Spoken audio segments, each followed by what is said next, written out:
Big बॉसमध्ये प्रत्येकाने एकदा तरी जायला पाहिजे. सूरजला त्याच्या बॅकग्राऊंडमुळे खूप सिंपती मिळाली. एवढं मला वाटतं अनेक पावसाळे पाहिल्याचा परिणाम आहे. मला माझे जे जवळचे होते ते मला म्हणायचे हात कुणावर उचलू नका. हा अक्षय बरोबरच काम केलं तेव्हा अक्षय वर्षाताईंनी टास्कमध्ये सहभाग घेतलाच नाही. बिग बॉस मराठीचा 5वा सीझन लवकरच आपला निरोप घेत आहे आणि या सीझनमध्ये एका स्पर्धकाने शेवटपर्यंत स्वतःच्या सहनशीलतेचा अंत तपासला होता, कधीच स्वतःचा संयम मोडला नव्हता. असे ते स्पर्धक आहेत म्हणजे वर्षाताई. खूप खूप स्वागत आहे तुमचं. कसे आहात तुम्ही? मी चांगली आहे. ही सगळी सहनशीलता, हा सगळा संयम, काय नेमकी तुमची तपश्चर्या आहे, आम्हाला जाणून घ्यायचं आहे. हे मला वाटतं अनेक पावसाळे पाहिल्याचा परिणाम आहे. अनेक पावसाळे बघण्याआधी मी अशी नव्हते. पण मग तुम्ही असं बिग बॉसच्या घरात जाताना ठरवलेलं होतं का की मी कोणाशीही भांडणार नाही किंवा जी काही परिस्थिती येईल त्याला पूर्ण शांतपणे एकदम हँडल करेन वगैरे? असं मी ठरवलं नव्हतं, पण निश्चितपणे मला असं वाटत होतं की तिथे बरंच तापदायक असं वातावरण असेल आणि त्याला मी सामोरी जाईन आणि शक्यतो मला माझे जे जवळचे होते ते मला म्हणायचे हात कुणावर उचलू नका. म्हटलं मी हात उचलणार कुणावर? ते म्हणे नाही समोरचे तुम्हाला प्रवृत्त करतात, असं होतं तसं होतं वगैरे. असल्या हॉरर कहाण्या मी ऐकल्या होत्या भयानक. पण मी म्हटलं नाही, मी कुणावर हात उचलू शकत नाही आणि तसंच घडलं. एक काळ तुमच्या चेहऱ्याने तुमच्या डोळ्यांनी गाजवला होता आणि आता एक काळ आहे जो तुमच्या संयमाने गाजवत आहे. प्रेक्षक तुम्हाला भरभरून प्रेम देतात आहे. सो कसं वाटतंय? खूप छान वाटतं आणि धन्य झाले मी. वेगवेगळे टास्क होते त्याच्यात वेळोवेळी तुम्ही खूप छान त्याच्यात खेळायचं आहे. सो त्याच्याबद्दल काय सांगाल? हो, कारण मी असं ठरवलं की असं कोणी बोलायला नको की वर्षाताईंनी टास्कमध्ये सहभाग घेतलाच नाही. मी माझ्या पद्धतीने माझा वाटा दिला, याचा मला आनंद आहे. प्रत्येक टास्क, मग तो कुठलाही असो, ज्याच्यात मी संचालक होते, ज्याच्यात मला प्रत्यक्ष सहभाग घ्यायचा होता, मग घरातला सहभाग होता, त्या सगळ्या टास्कमध्ये मी सहभागी झाले. बिग बॉसच्या घरातलं सगळ्यात आवडतं काम कोणतं होतं? जेवण बनवायचं होतं की सर्वांवर लक्ष म्हणजे संचालकाचं कार्य होतं की सगळ्यात कोणतं आवडतं काम होतं तुमचं? मला पायनॅपलचं सॅलड करायला आवडत होतं आणि भांडी पुसायला आवडत होती. ते मी खूप मनापासून आणि आवडीने करत होते.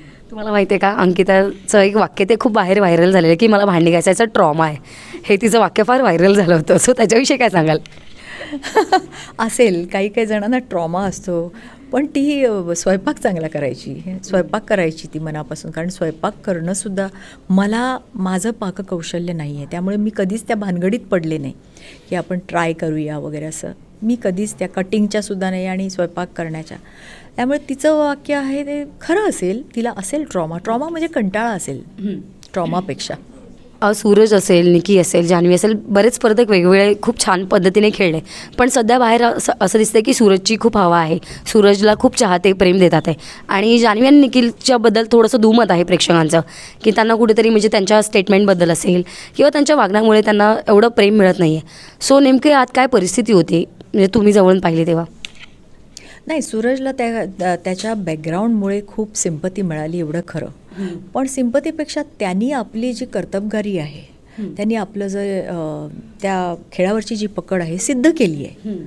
हळूहळू का होईना तो ह्या लेवलपर्यंत पोचला आहे. त्याचा असा आलेख असा आहे, चढता असा नाही आहे, उतरता नाही आहे. त्यामुळे ती एक जमेची बाजू आहे. जान्हवीसुद्धा तेवढीच, तिची पण चढती बाजू आहे. निकिता, तिचा खेळ आक्रमकच आहे. तिने खेळावरची पकड कधीही ढिली केली नाही. त्यामुळे तिची आक्रमकता, तिचं काय म्हणतो आपण त्याला, एक थोडासा उतावीळपणा किंवा अतिउत्साहीपणा, अर्वाच्य बोलणं, हे शेवटपर्यंत तिचं तसंच आहे. त्यामुळे त्याच्यात काही बदल नाही. अभिजितसुद्धा त्याचा चढता आलेख आहे. हे झालं स्पर्धकांविषयी. पण पहिल्या दिवसापासून बिग बॉस मराठीच्या घरात मराठी भाषेला आता अभिजात दर्जा लाभला आहे. पण तुम्ही पहिल्या दिवसापासून आम्हाला मराठीची धडी देत होतात, म्हणजे आमच्या ज्ञानात फार भर पडत होती दिवसेंदिवस. सो ते तुमचं वाचन, तुमचं काम की काय नेमकं एकंदरीत? हो, वाचन आणि मराठी भाषेवरचं माझं प्रेमही असावं लागतं, जिव्हाळा असावा लागतो. त्यामुळे मराठी भाषा मला आपली स्वतःची म्हणजे माझी वाटते, माझी माय वाटते. माय मराठी जसं आपण म्हणतो. आणि माझं प्रस्थान तिथून व्हावं आणि त्याच वेळेला त्याला अभिजात भाषेचा दर्जा प्राप्त व्हावा, ह्याच्यासारखी चांगली बातमी नाही.